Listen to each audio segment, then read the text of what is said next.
Hi everyone, welcome back to another video from Crazy Gamer. Today in this episode we will be learning how to change language in Idle Heroes application using your mobile device. If you've ever found yourself navigating Idle Heroes in a language you are not comfortable with, you are not alone.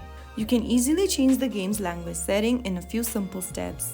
First of all, open up Idle Heroes on your device, and once the game loads, you'll be on your main screen. From here, go to the bottom right and tap on the three horizontal lines and then click on Settings. Inside the Settings menu, you will see a language option. Tap on it and then, from the list of available languages, choose your language you want to change to.